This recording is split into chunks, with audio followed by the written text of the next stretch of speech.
Okay, let's start the show. For Thursday, November 4th, 2021. Welcome to This Is Only a Test, official podcast of Tested.com.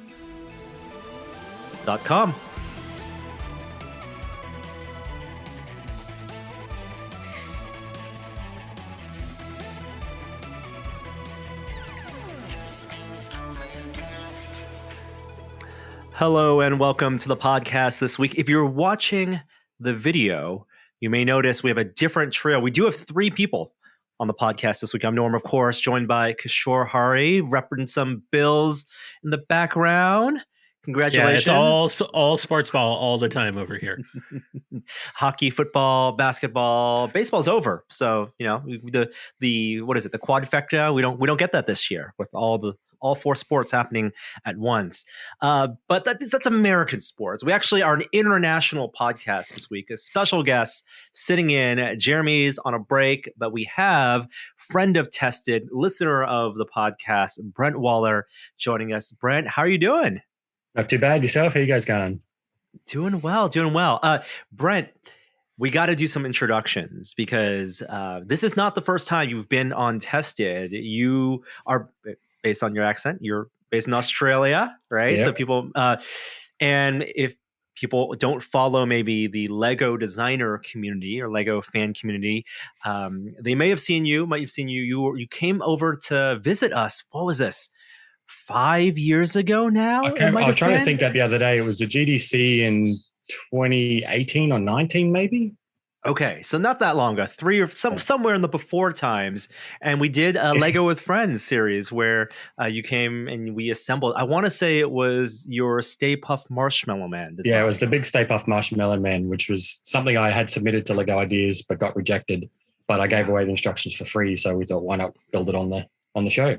So we buried the lead. One of the reasons that we have Brent on the show is because we've mentioned you over the past couple of weeks numerous times because you are the designer of the Seinfeld Lego set that Lego Ideas approved and distributed and was upsized to a full 1-to-1 human scale for a Netflix Seinfeld commercial. Yeah, that I had no idea that was coming. It completely blew my mind. And to think doing something like building some Lego on my computer in my little Lego room here can lead to Jerry Seinfeld dressing up as a Lego person in a year or two just completely blows my mind. The fact that he even knows that it exists and has recognized my work is one thing, but that's ridiculous. How'd you find out about the commercial that Netflix was doing with Jerry? Did you hear about it beforehand, or did you see it? It was a Saturday morning for me, and it just got shared on, I think, Seinfeld's Twitter account or Facebook page. And I just sat there in awe for the next several minutes.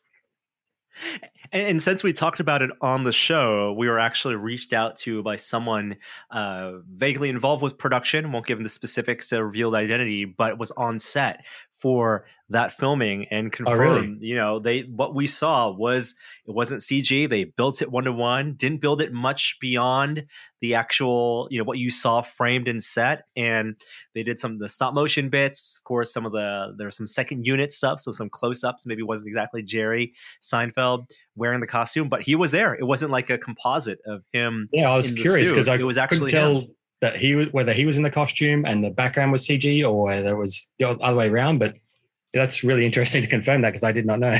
All real, but nothing beyond. They framed it very judiciously. Yeah. So it wasn't your entire design of the. If people haven't heard, the Seinfeld studio set. So it's includes Jerry's kind apartment. of the whole apartment as the studio audience would have seen it. It's kind of this iconic representation of a 3-camera sitcom as filmed in the 80s and 90s, I guess these days as well, in front of a studio audience, but represented in Lego minifig scale.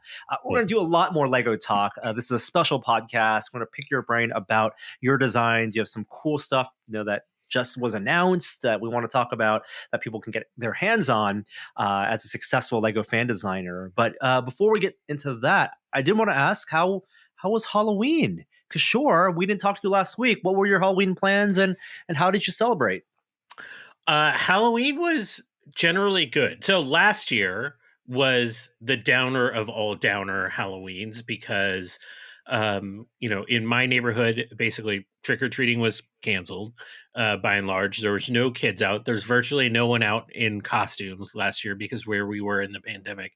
This year, almost completely different. It felt vibrant out on the street, like not quite how it was pre-pandemic, but lots of kids in costumes, lots of places in my neighborhood. They just opened up their garage, decorated to the nines. I think the favorite spot that my son mentioned is there's a house, a block away on the corner, and instead of like handing out candy from the door, they set up like a pulley system and this series of baskets where they would lower down candy, socially distanced. You've heard about all these people that would use like tubes to deliver candy to kids. Well, I enjoy the kind of old school throwback of having pulleys involved. And it was just cool seeing people in costume. My son went as a plague doctor, which is, a popular costume this year. And he just completely embraced the creepy aesthetic. Like we ended up purchasing like a leather mask, and I weathered it a little bit. And that costume is just horrifying. I can't look at a plague doctor and not be horrified. But it was wonderful to have the celebratory environment around Halloween again. Absolutely. Brent, how about you? Did you celebrate Halloween? Yeah. You guys have a pretty good, in terms of the pandemic and the lockdown, pretty open in the neighborhoods? Yeah, in my state, at least in Queensland, obviously we didn't do much last year. But like one of the things when the Ghostbusters car was approved for LEGO Ideas is I went out and got myself a pack myself, like a proper big pack that weighs 20 or 30 kilos and the full uniform. I almost thought you were going to say you bought yourself like an old station wagon. I was like, if I could, I would. Those things are ridiculously hard to find here in Australia because they weren't really released. Oh my gosh. Importing. Yeah, you'd have to. Yeah, importing. But yeah, well, I busted out the costume. It is getting spring, which in Queensland is closer to summer, quite hot. So I had the full jumpsuit on, walking around the streets with my two kids, and we went to a few sort of Halloween parties as well, and I busted out my pack a few times. So my shoulders are a bit sore, but it was fun. Yeah, speaking of packs, we did see a lot of people dress up as Ghostbusters with their own packs. The Spirit Halloween pack has been very popular. Spirit, the Halloween store in the States. I don't know if you guys have that over there, but they have the license to do the traps and the packs. And there's a vibrant modding community. Sean Charlesworth, big into kits to turn the Spirit pack into something a little more authentic for the Ghostbusters GB1 Yeah, fans. I've actually got that pack as well as a proper big one, and I've given it a paint job to improve it. And I've built Sean's pack, the 3D printed one. Nice. Which I've got a Lego version of behind me as well that I've built based on his one. Of course. And then of course, HasLab, Hasbro Pulse announced, they have their big campaign for their Spengler Procon pack, as seen in Afterlife. And that one, as we're recording this, is fewer than 300 backers away from meeting its goal. So we're really excited to hear what their the stretch goals will be, the 4 tiers of stretch goals. But that one, I don't know how many prototypes they have, but we're hungry for more photos of it and to see the functionality, because it looks legit if it's anything like the Neutrona one they put out. Yeah. Norm, we're not getting away from Halloween without talking about your family's costumes. And which were Ghostbuster themed, I think we could say. Ghostbuster 2 themed, the rare Ghostbusters 2. You know what? I love Ghostbusters 2. I know it's like divisive among some fans. I know even like, the the producers and directors, like, they hold the first film to a higher on their ranking. And 2, while it is the original cast, it maybe came at a time. It came out of time perfect for me, honestly. Right? I don't know for you guys, but the real Ghostbusters was on TV, so it was definitely more of a family friendly affair. It was the one I was born when it came out, so I could actually see it when it came out on VHS. And maybe it's a little hokey at times, but I still found it terrifying. Like Vigo, I think was a terrifying. I still love it. It's a guilty pleasure. Yeah. So the costume that family and I did, we do our annual family portrait for Halloween. It's the time we actually get to dress up. And really the idea came because we didn't want to do a Keymaster or Gatekeeper. People have done amazing ones. Sean and his wife Kate have done an amazing one in past years, so we couldn't do that. And it really just centered around what would the kids wear and what would my wife Danica wear. And it just, well, Statue of Liberty, that's a character in Ghostbusters 2, so she did Statue of Liberty. The original idea was that our son likes to piggyback on her back, like walking around the house and down the stairs. So we're hoping that he would suit up in Ghostbusters costume and piggyback on her as Statue of Liberty, as if riding around the house. That was the goal. Impossible to wrangle in that moment. And then I just did a very easy and cheesy Vigo, hole in the portrait. Found a Amazon printout and cut it and made some slime out of resin and put it in a picture frame. Yeah, I was very happy with how it came out. I also love how on Twitter you explained how getting your son to sit for the photo shoot was a challenge, and so the photo that you posted was actually composite. Yes, I love the show your work because a child was crying element to the photo. It wasn't even the child was crying. It was he wouldn't look at the camera. We had, I didn't take a picture of the camera setup, but there was a camera on a tripod, and next to the camera were like stacked boxes with an iPad stand and an iPad playing Peppa Pig. And so for like 100 of the 140 pictures that we took, he is looking off camera watching a cartoon, and we were just like, I'm holding up this, 24 by 36 frame. It's a heavy wooden frame, and behind the frame, I'm giving you more behind. I'm holding my phone, literally gripping it with a viewfinder, like ready to tap a digital shutter, while holding the frame, sticking my head through. My glasses are on the front of the frame, poking through it, and then Danica's holding up her pose and holding the second baby in the Slimer costume, and the whole time, the three of us, baby number 2, Danica and I, we're poised and ready, and we're just screaming and nudging at the Ghostbuster kid to look at the camera, look at the camera, look at the camera, and he just wouldn't do it. So just rapid fire shutter, and then like you said, photoshopped and found the one picture where he was looking at the camera, smiling, and composited that in. So real honest pro tip: if you do a family portrait, if you do a family gathering, and always take more than one picture. Just don't do the one shutter. You can take a bunch of pictures. If you have it on tripod, take a picture with that when everyone's just kind of like chatting and getting ready, when you have your tripod set up, because a clean plate with no one in front of the background is going to give you an option to Photoshop in and fill in the blanks as you swap heads around, or try to digitally erase someone the way Google Pixel 6 could do it. I love your lesson. It's like it's easier to Photoshop than to get them to be still. I love it. I love the lesson. Yeah. Okay, so in the world of pop culture, I did want to talk about a few things that had happened. One, we have the critics' reviews of the Eternals coming out.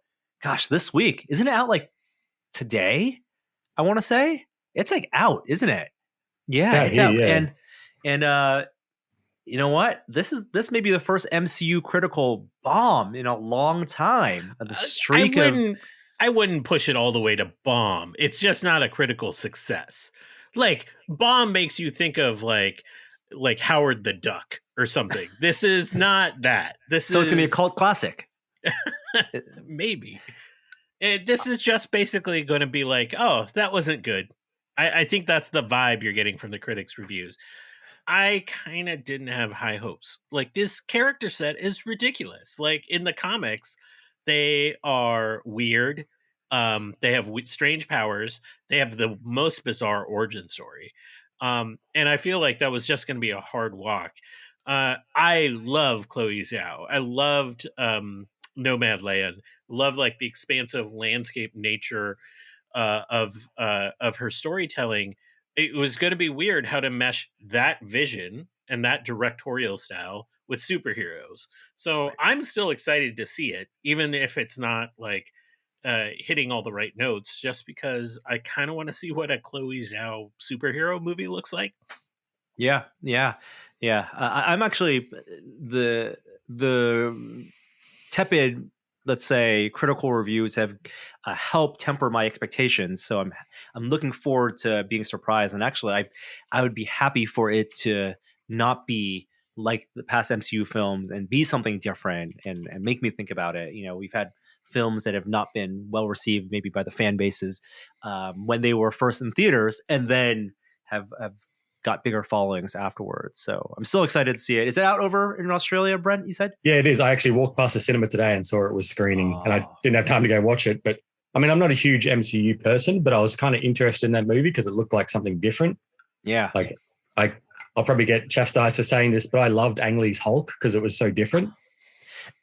Totally valid. Absolutely. What he did. I mean, I think, you don't have today's MCU without directors kind of experimenting with the format. And he took the comic book page and the panels of comic books and, grafted that onto the screen and in a really interesting edited way. I think you gotta appreciate, from the Blades to the Daredevils to even the Electras and the Catwomans out there. You don't have MCU and you don't have the current slate of DC films without Hollywood getting that stuff out of their system and learning from that. And this is another flavor of that.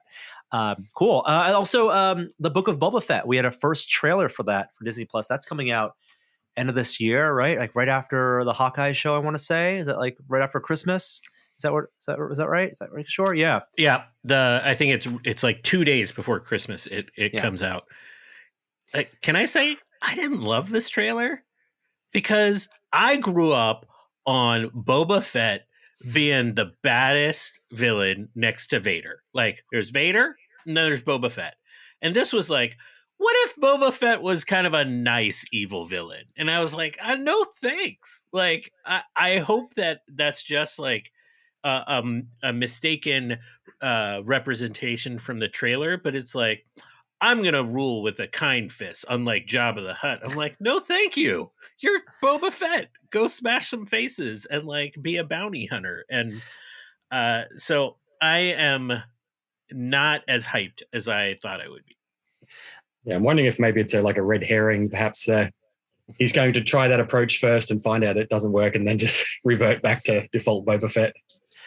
I think you're right, but Boba Fett was kind of this blank slate. He, famously, we are fans of Boba Fett because of the costume design more than anything, and just that few lines and what people have said of him than what we actually saw. And what we saw of Boba Fett in season 2 of The Mandalorian gave us, check the boxes of being a amazing badass and could take down stormtroopers, but the whole premise of being a crime boss doesn't really fit with the lone warrior, the bounty hunter, and it is an interesting direction to take it in. I'm sure there will be badass moments. My big issue of it was it seemed like more, let's take these characters that we saw glimpses of in the background because Rick Baker had an extra mask in that day, and then now make these and tell the whole hero story and then make them and have a whole village full of these people, right? Do we need that? Are you not excited about Salacious Crumb's series launching in 2023? Yeah, right. The family of Crumb, House of Crumb, right? Like that's what we're getting toward. I mean, I would be like, there's a wealth of character and creature designers that were inspired by the Rick Bakers of the world and the Tom Savinis and also the films of George Lucas and Star Wars that want to create new things. Let them create new things, and not just put a different costume on a new sculpt of a same character. Like we're getting that with The Mandalorian, and that's maybe my biggest issue with Mandalorian versus what we saw in like Star Wars Visions, the animated series. Was I want more Star Wars Visions of having the flavor of Star Wars, but not necessarily the things we've all seen before. Yeah, and then there was a new trailer for the Hawkeye show, which I didn't watch. I chose not to watch. You don't need to watch it. You do not need to watch it. Good. And Good. That's not saying it was a bad trailer. Just saying you don't need to watch it. Those are the big pop culture things that happen. There are a bunch of Netflix movies. I'm excited to see Army of Thieves. It's on Netflix. It's a prequel to Zack Snyder's. I'll just really quickly say, because I haven't been on the podcast in a couple weeks, God, Dennis Villeneuve nailed it. Oh yes, Nailed it. So good. Yeah. That's it. That's my review of that movie. Of Dune, of course. We're Yeah. talking about Dune. How you doing, Dune? I'll give a shout out. The Inside Editions, the book publisher, has a art book, The Art and Soul of Dune. I want to say it's called, and there's a hefty hardcover. It's sold out even, I believe, until later this holiday. But if you're into art books, that's one I have on pre-order, and I can't wait for that to arrive. All right. Let's talk about some Lego. Brent, we are here to talk about some Lego. We know you as, and let's go back to the beginning, because you've had success with Lego ideas. You did some work, I think you talked about it before on the show, for the Lego Batman film. Even that came out like 5 years ago now. But let's talk about Lego ideas and your journey through Lego ideas, the projects that you submitted. What's been the kind of your relationship with them as you've gotten things turned to actual sets, and then this new Bricklink Designer Program. Yeah, so I mean, most people probably know me for the Lego Ghostbusters card, the original one that came out in 2014, I believe it was. And for those, I assume you talked about the small one, not the big Ecto-1, the smaller one. Yeah, I don't have the actual set on hand, but like this is the original one I prototyped and submitted. So this is the sort of prototype that you submit as a fan creator on Lego Ideas, and then if it gets 10,000 votes from the public, Lego will review it, see if the business case or the marketing case, or see if they can get the IP. And if they then decide to say yes, then it gets put on shelves, and a team at Lego will redesign that set using currently in production parts to make sure it's up to their model standards of structural integrity and playability and all that kind of thing. So for me, the first approved one for me was the Ghostbusters Ecto-1. I did several before that. The only one that actually got to 10,000 was the Christopher Nolan Batmobile minifig scale, which didn't get approved. And then I've had a bit of a break for a while because I literally had no ideas. The whole point of Lego Ideas is submit an idea you have for a set. I think I submitted one. And then at one point in 2019, I just had a flurry. I submitted a lot. So I submitted a Seinfeld set, which has since been approved and came out in July this year. So it's Jerry's apartment. Based on that, I did a life-size Lego bonsai, which didn't get approved. And not long after that, Lego came out with their own little bonsai. They did. That was just a bad timing thing, really. Yeah. And then the one behind me is what I call a Seasons in Time calendar. So I wanted to do something. I do love my IP. I love my licenses. I love my Batman and Ghostbusters and Seinfeld and everything under the sun. But I really wanted to do something original. So I really wanted to make something that was original but useful. It wasn't just something you could put in a Lego City display. I wanted to do something that could be part of a mantelpiece or top of the fireplace or on a desk all year round. The idea I came up with was a functional calendar that you could build and display. And this isn't my first attempt. My first attempt is, I don't know if you've seen the ones that have like a card and you'll flip. Yeah, the flip card. Yes, absolutely. Down. Yes, yeah. That was my first attempt. And the idea was I was going to build that and then you decorate the bottom of it because they're a bit lower and kind of more horizontal. You decorate that through the year for the different seasons and holidays and things. But just the friction of Lego bricks, I couldn't get the function of it just turning and sliding. So I've just changed it to more of a barrel rolling thing here. And you can just change the date. And then on top of it, it's still got Halloween on top. You've got little vignettes you can build throughout the year. So what season are you in currently? You're going to autumn or fall, as you call it. Then you can change the date, build a little display or build whatever it is you're into, whether it's a special person's anniversary or birthday or a holiday in your country that's not celebrated anywhere else. You can build your own thing to plop on top there. So that's something I built in 2019 and it didn't get approved. And I thought, that was it. Maybe I could resubmit it, but that was the end of the story. It was a fun little journey. It was even just getting to 10,000 votes is a huge achievement and something a little notch on my belt. But then Lego has bought out Bricklink, which is like a third-party brick buying website. And they've offered up the opportunity for, I think there's about 30 projects who are not tied to licenses or IP, who are original projects can actually have a chance to be made by Lego. So all the parts and stuff are sourced from Lego, but it's done through this Bricklink platform, and it's like a crowdfunding opportunity. So in my crowdfunding phase, we're into phase 2 now. We've already had a phase 1, which several projects got through. I think there's 8 or 9 projects, and the first 5 to reach 3,000 pre-orders will go into production. Oh, wow. So that's in November. I had to write it down because I'm bad with on November 9th, 12 p.m. Pacific, they'll all go up for pre-order. And so it's a little bit of a competition, and the competition's really stiff. There's some great stuff in there. And mine will be up for that in November. That's awesome. So I imagine it's a more limited distribution than like a standard Lego is actually producing this kind of set. Yeah, so it's a minimum of 3,000 to reach that crowdfunding. So the first 5 to reach that crowdfunding get made, and the rest don't. But it's a maximum of 10,000, and you're limited to one purchase per person.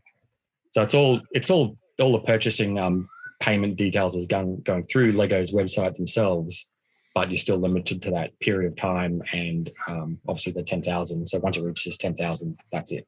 So it's direct sales. It's not where Lego Ideas, and that's maybe a easy way to distinguish it. It's like, it's confusing because Lego bought Bricklink, and this is another kind of UGC, user generated fan thing, and so, but it's not Lego Ideas. Where Lego Ideas, they're happy for people to build things that might have IP tied to it, which is an interesting thing. Like, even if Lego had not worked with Marvel and had not worked with Sony for a Ghostbusters license, they were happy for fans to submit their Ghostbusters design. And they use that as market research to say, hey, maybe 10,000 people fill out a survey and would like to buy this. Then they'll go pursue a license and use that as evidence to secure a license. And timing may work out that it's perfect ripe for Lego Ecto-1 or something. But that goes in store shelves. Like, when that's a success, it's like you don't pre-order and just get it. It will be, they'll make a run, and some of these Ideas projects have been enduring, like the Saturn V, right? Or I don't know if that was an Ideas. Was that Ideas? Yeah, it was, and then it was reissued again. Yeah, right. Yeah, they can put that in an ongoing production. But this, with the Bricklink program, one, it promotes the Bricklink platform as a place, as a secondary market to trade and resell and buy Lego pieces and bricks to do the custom builds that fans have put out designs for, right, on Etsy and places like that. But a successful design has to be original, and like you said, it's capped at 10,000 because it's not like tooling for a injection molded set. They just allocate the bricks and the packaging, and then ship out up to 10,000 direct to consumers. Yeah, and that's the interesting part, comparing it to having done 2 Ideas projects now. I submit a prototype, and if approved, the Lego Ideas team goes off, and we do collaborate, and I get input, but it's kind of their final design. Whereas this, it was me 100%. This is my final design, and they provided us with essentially a palette of parts that are currently in production that we can only use these parts. Whereas when I pitch something for Lego Ideas, I can use a part. I can't use new parts that don't exist, but I can use a part in a color that doesn't currently exist. And that's up for the designers to decide whether to make that piece in that color. Whereas now I'm limited in what's actually available right now. Yeah, right. And so I have to build around that limitation. Can you talk a little bit about the timeline and the process around developing a Lego's idea prototype, submitting it, and then like what it looks like to go into production? Like, when you're building that first Ecto-1, like, how long did it take you to like prototype it before you even thought about putting it up on the website? So like Ecto-1 in particular, that would have been like 2013. I had 2 young kids, or 1 young girl at the time, and I was kind of used to building Lego around the house. And if I was halfway between a project, I'd just leave it lying around. But she got to the age where I couldn't do that anymore. So I really needed something smaller that I could build, that I could just tidy away when I was done. And I really wanted to make custom minifigs. So the first thing I made for Ghostbusters was the minifigs. I got water slide decals and designed the torsos and faces in Photoshop and printed them out and carefully put them on and built all the packs and everything. And it wasn't until like 6 months later when I actually did the full car. And that was probably late 2013, I believe. And I had no plans of submitting to ideas because there's already another one on ideas that had about 4,000 votes or something. Right. And it wasn't until at the time I worked for Sega Australia, and one of the designers there, Cade Franklin, who's gone off to win LEGO Masters Australia in season 1, he said, "You should put that on ideas. Yours is so much better than the one that's on there." I'm like, I don't know. It's this one there. It's already got 4,000 votes. Surely I won't even catch up to him. He eventually convinced me, and I did put it up. And I made a little video I got some dry ice, and I got a torch or a flashlight, as you call it, and put like a green cup over the end of it, plastic cup, and got some dry ice and filmed it at 60 frames per second and slowed it down and had it flying around the car. And I kind of recreated that scene where the Ecto is first revealed in the movie, where the doors open up and the lights turn on. And I did a video as promoting the project that way. And so I did that probably over the course of a weekend. One weekend, my wife was away and had nothing to do, so that's what I did. And once I did that video, it shot. It just bypassed that other project completely and got to 10,000. And then from there, without distracting too much, the process back then was very different to what happened with Seinfeld. So back then, it was announced. I found out the same, actually perhaps after other people, because I woke up one morning with people congratulating me and I didn't know what it was for. I had to find out that it had been approved on LEGO Ideas. And then like the next day or so, I had a Skype call with the team at Billund in Denmark with LEGO, and they showed me the final box art and was like, "This is it. It's going to production next week." What? And I was like, okay. So you didn't have like input from once you submitted it, like the designers took it, did stuff kind of behind the scenes, and then showed you some of the final results. Yeah, wow. Literally the final box art. And it was so tight that they asked that, I think it might have been a Friday night, they asked, "Can you provide a photo of yourself for the manual?" So inside there'd be a little picture of me and a little blurb about myself. And I quickly gave them one photo I had on hand. And I said, "If you can wait till Monday, I know a friend who's got a full Ghostbusters costume. I can borrow it off of him and take myself that." So I did that on the Sunday, emailed it that night. They're probably 10 or so hours behind us. So they would have got it first thing Monday morning. I sent off this really cool photo of me in the Ghostbuster costume. And they said, "Too late, it's already gone off to printing." Oh my goodness. Wow. So, that's going back to the fact that, maybe people don't know, but like people can design the same things, right? Like people, like if you're, and they might go for an aesthetic choice or a scale or maybe a familiar designer or the way you promote it, right? So all becomes, different ways of getting your design to the top. You physically built yours. Right? Yeah. Is that what all the people who submit theirs have to do or had to do back then? There was no requirement that it had to be physical or digital. Seinfeld, for example, was built purely because I love Seinfeld. And there's a program, well, it's not so much a program, but it's an online platform called Bricks, which is like a web-based Lego building, like this Lego Digital Designer, which I do all my building in. You can do it in Bricks, but it also imports Lego Digital Designer files. And from there, I can then export to Blender, where they've got a plugin you can buy, which has got very accurate materials for all the plastic, so it looks real. So I thought this was a good opportunity. I love Seinfeld. I never expected it would get to 10,000, let alone get approved. Built it all over the course of a weekend in Lego Digital Designer and rendered it all out and uploaded it. And it just, at the same time, I did the X-Files, which I thought would shoot to the moon and get to 10,000 in no time, because I'd previously made custom Mulder and Scully's, which Gillian Anderson, who plays Dana Scully, saw them and emailed me and said, "Can I have some of those?" And this is around the time they were doing the reboot series. And I said, "I'll send them to you as long as the condition you can send me a picture of yourself holding it. That'd be great." So she sent me a photo of her and David Duchovny holding their respective minifigs on the set of season 10. So for that happened 2014. Okay, you're making the case for submitting ideas to LEGO Ideas just from that one story, because even if you're not successful, maybe something good emerges from it. Yeah, so that I built that for ideas, but for myself and foremost. But they wouldn't allow it. They wouldn't allow X-Files back then because it was too mature. So I just built it for myself and chucked pictures online. And then it was about the time I did the Bonsai and Seinfeld, they allowed it again. So I thought, I'll just quickly upload what I've done. And based on that reaction from Gillian Anderson last time, I thought it would go gangbusters and Seinfeld wouldn't do well, but it was the exact opposite. Wow. Yeah, it's really that's why they do the market research. It's why ideas exist, because you don't know what, they can't tap into what's going to be popular or what's going to resonate. With the member berries that we all love. Can you talk about some of that Lego Batman work? So that you did as well. So most of my Lego stuff I build, whether it's Lego ideas or just my own creations, that mocks as they call them, I put on my Flickr account. And Animal Logic, who did the animation for the Lego Movie and Lego Movie 2 and Ninjago and all of them, they've got an office here in Sydney, and I think they've got one in LA and Vancouver. They just sent me a message out of the blue on Flickr saying, we're looking for contractors to do some work on the Lego Batman movie. Are you interested? I love Batman. So I jumped at the chance. And so basically everything I made nothing got turned into a Lego set or anything like that, but it was all in those Batcave scenes where you saw all these crazy vehicles and things in the background. The big carousel.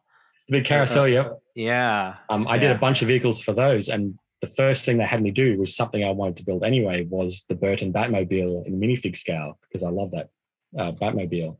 And I was going to do it anyway. So I'd already collected blueprints and images and reference, and I was ready to go.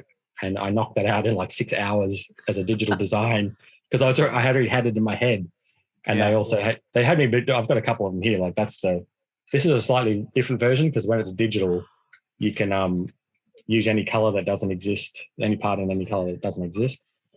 So this one's slightly different just because I had to make accommodations for that.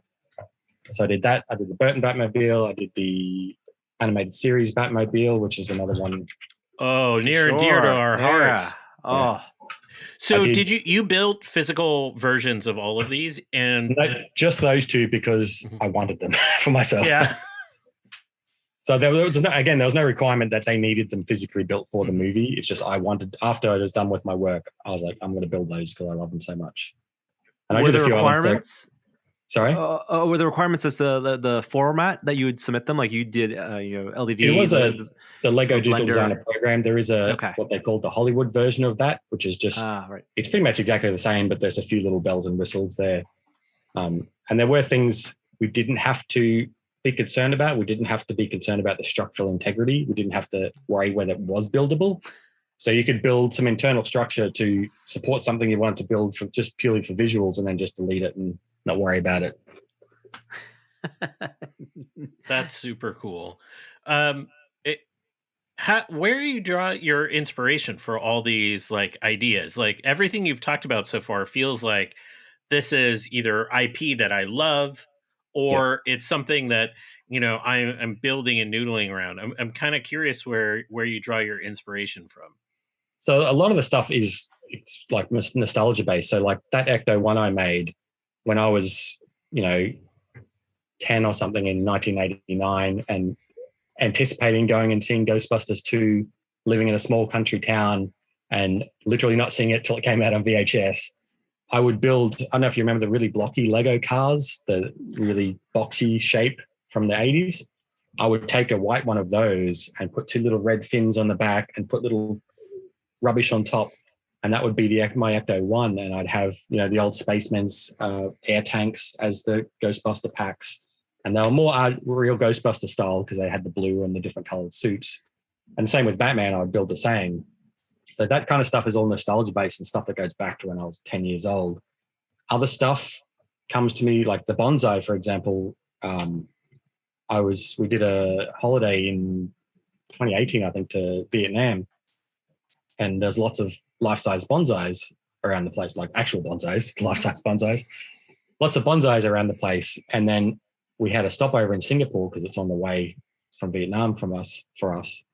And it just happened to be the first time they were having their first ever Lego show, like the first Singaporean Lego show. So I have to go while I'm there. And they had these, I don't know what they were. They were like these wrought iron, traditional Singaporean kitchen utensils and tools and things that were built life-size out of Lego.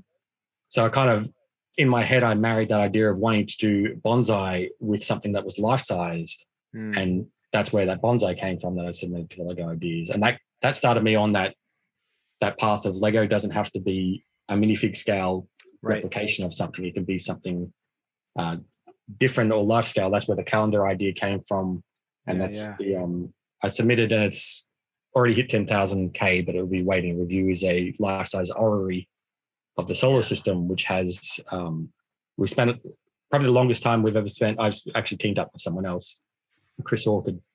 We spent a lot of time getting it accurate. It's relatively, the orbits of the planets are relatively accurate to each other. So it's got all 8 planets, and there's little dials down the bottom that display the year for each planet. And that was a lot of work. That was like 16, 15 months work to get that thing working. That's better than most models in like school classrooms that like they didn't actually do some of that work. Yeah, well, because I figured it out on a spreadsheet that the math could get pretty accurate with the gears that were available, but I'm not really a technical person, and I couldn't figure out the logistics of having one arm supported and moving while being clear of the other arm and moving. And I mentioned it to someone in my LUG, which is the LEGO user group. They're like a recognized LEGO group thing that we get perks and things. I mentioned to him, who's a LEGO expert, and said, I could probably help you with that. And that sort of started the process. And he actually got it more accurate than I did, because more gears came out between now and when I started. And he's just better at it than I am. Like, I think we're in degrees of 1% accuracy, less than 1% accuracy. Oh my goodness. Wow. Calibration not required until you do a certain number of revolutions. I mean, you talk about, I think we all grew up with minifig scale, and minifig being just like the characters that we can relate to the most, and, fewer pieces and more abstract. And then going to what we see is kind of more sculptural stuff, whether it's from the Nathan Swea, the silhouette forms, or, the bonsai trees, and now the more mechanical stuff. Is there one you feel like that's your progression as a designer, or are you going to always go back to minifig? I just like to try different things. I like to challenge myself. Like, part of the bonsai, the development of the bonsai and the calendar and the solar system was, I don't want to be known as like the licensed Ghostbuster, Seinfeld, Batman guy. I will do things like that. Like, behind me, I've got life-size versions of Ghostbuster Trap and the neutrino wand I've built, PKE meter, to celebrate the movie coming up, because I love Ghostbusters and the movie's coming out. So I'm always going to go back to these things. But I thought, why not take what I've learned from the bonsai and the calendar and take that back to that Ghostbusters thing I love, where I make life-size versions of those. Yeah. I love that calendar. We got to paint a word picture, because I know some people aren't listening or aren't watching the video and just listening to the audio. And describe the scale, the number of pieces, and just like the interactive element to it. Well, for the people that can see, I'll hold it while I'm talking. I think it's about 45 centimeters tall, so you might be able to convert that for me. I don't know what that is in inches. That's just the base unit. So it's like an antique style, made to look like it's a wooden calendar type. You see, we used to see them here in Australia on like banks that have those little roller calendars on the desks as you walked in the early 80s. And it's got 3 rollers on it, one at the top with the day of the week, and then you've got 2 dual ones down the bottom here that change the actual date, and down the bottom is the month. And there's a little drawer at the bottom, which was originally intended to fit all the parts that you weren't using for the vignettes. But part of the process, the original LEGO Ideas project, I made one scene. So it was like made to represent one scene throughout the season. So it had a little fence and a pine tree. And as the year progressed, you get snow on the tree, and then it would turn into a Christmas tree. Part of the process of building it for the Bricklink Designer Program was they have no way within the instructions of telling you to take away parts to build something. So they just said, it's easier for us to just provide the parts for all of them.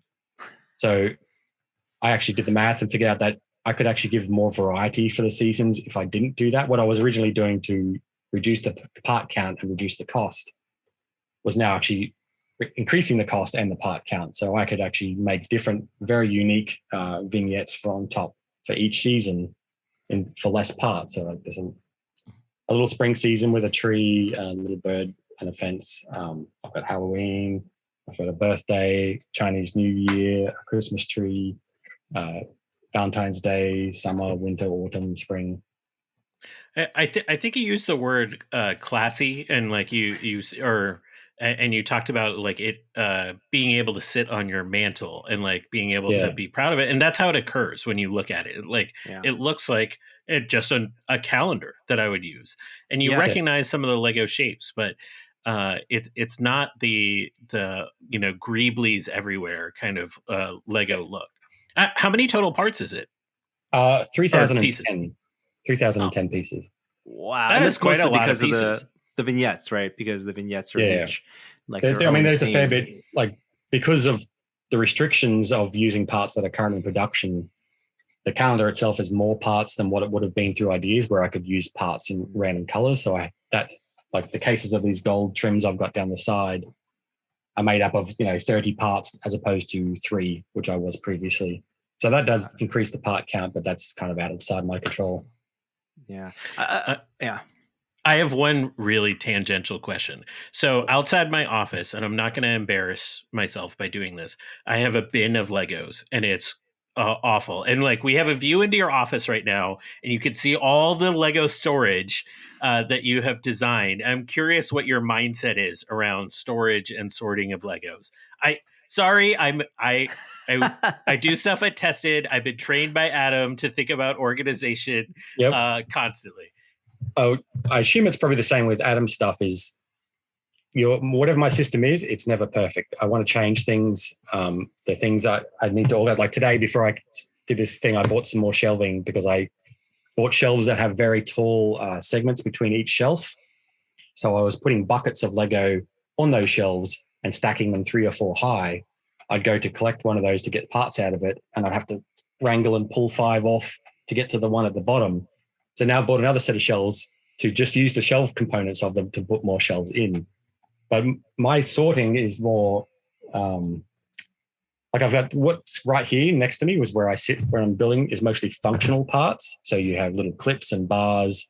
They are sorted by color. So people listening won't be able to see, but like I've got a sorting system there for color. And so when I'm doing functional stuff, I tend to not care about what color I'm using most of the time. It's kind of behind the scenes.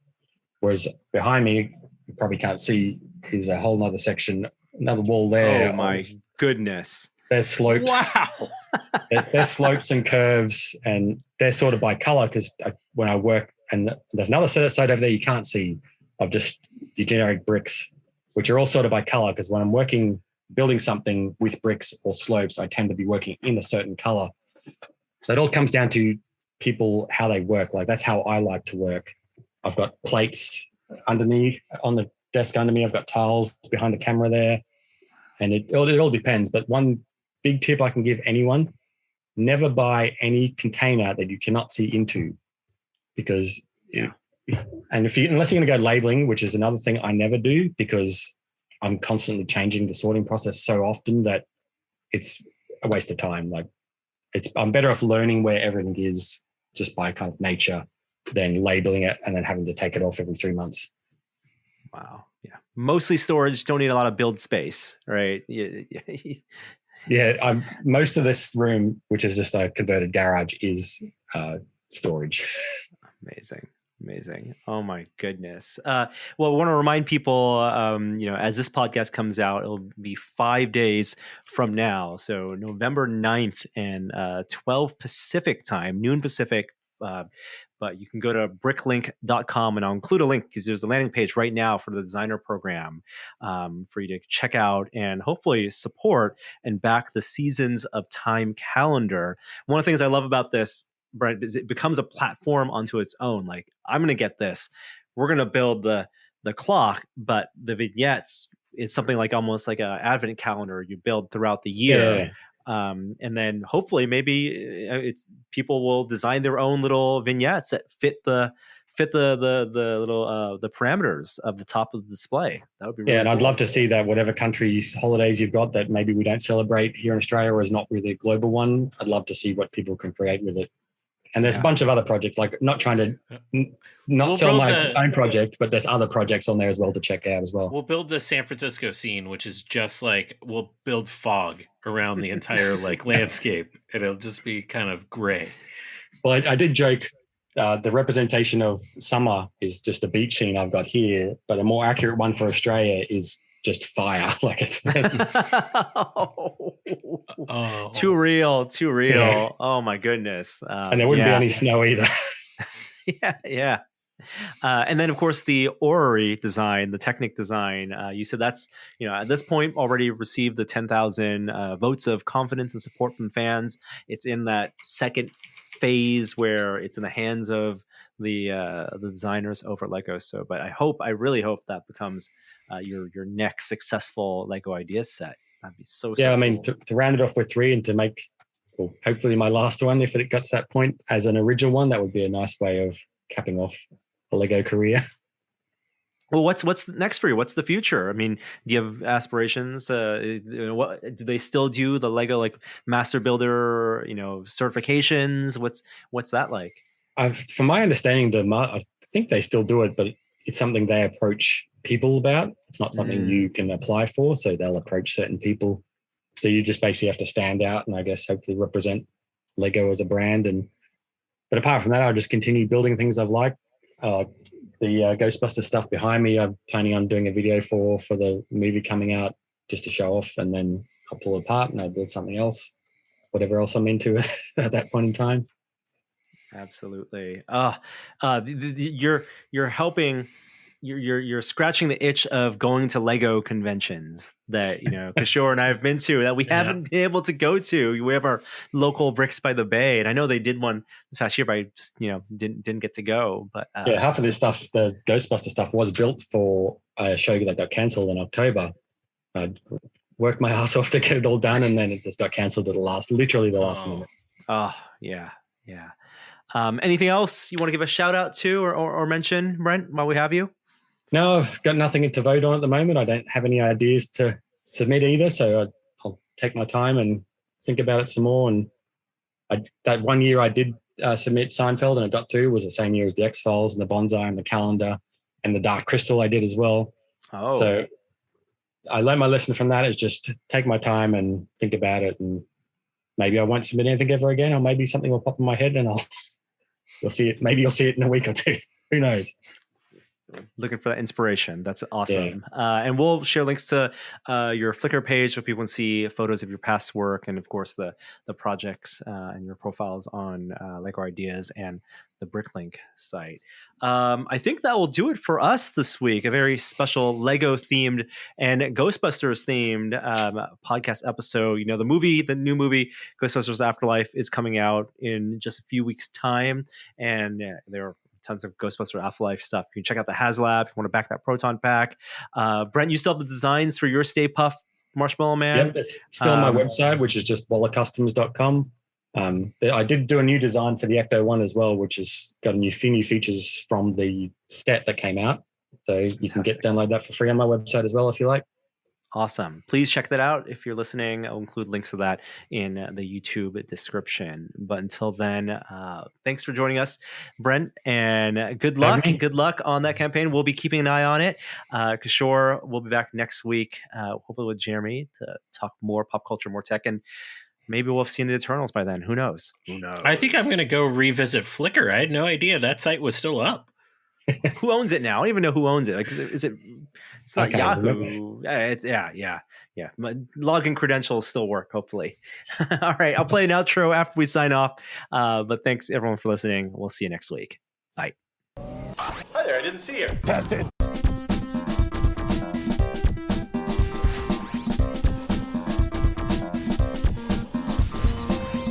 All right. Hello, everyone. Welcome to the podcast. This week we're recording actually a day earlier. This podcast will be out Thursday, but it's Tuesday, so hopefully no breaking news happens Wednesday or Thursday morning. I'm joined by my friends and colleagues, Jeremy Williams. What's up? Well, the sky? I don't know. What are you supposed to say to that? it's I haven't very heard that early. one in 30 years. Nice one. And Kishore, good to see you. I'm not going to say what's up because that was weird and terrible.